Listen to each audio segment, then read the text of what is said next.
বাংলাদেশের ঐতিহ্যবাহী সেই তাঁত শিল্প।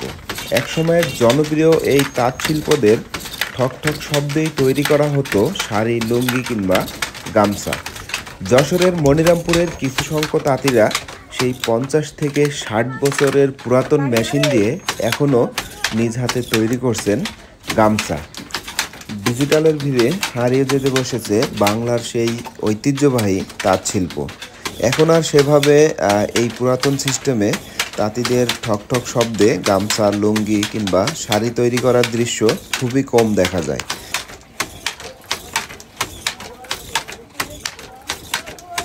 যশোরের মনিরামপুরের কিছু সংখ্যক নারী এবং পুরুষ তাঁতশিল্পরা এখনও সেই বাপ-দাদার আমলের পেশা ধরে রাখতে কিংবা বাংলার ঐতিহ্য ধরে রাখতে নিজ হাতে তৈরি করে যাচ্ছেন গামছা।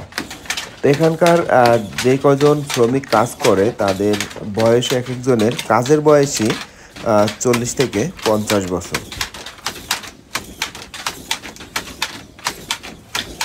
দর্শক, সেই পুরনো সিস্টেমে গামছা তৈরি করার সম্পূর্ণ প্রসেস আজকের এই ভিডিওতে দেখানোর চেষ্টা করব এবং একটা গামছা তৈরি করে তারা কত টাকা পারিশ্রমিক পায় সব কিছুই আপনাদের দেখানো এবং জানানোর চেষ্টা করব। আপনারা এই ভিডিওটি শেষ পর্যন্ত দেখতে থাকুন।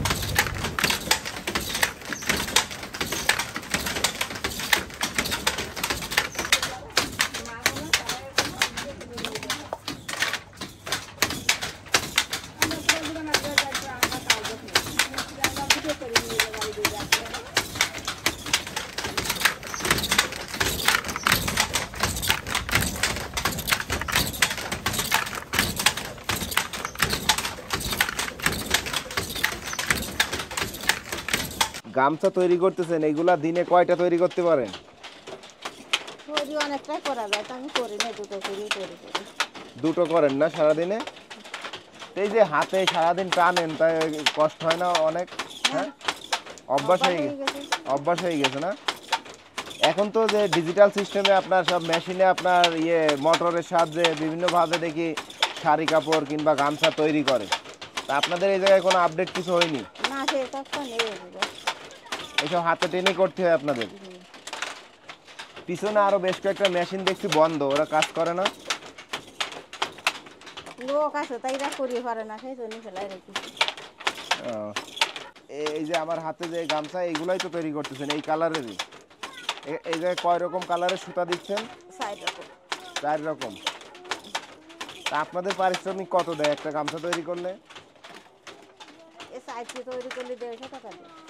4টে তৈরি করলে সব খালি আমরা এসে তৈরি করে দিয়ে যাবো, সাইড দিয়ে তৈরি করে 150 টাকা। অনেক কম।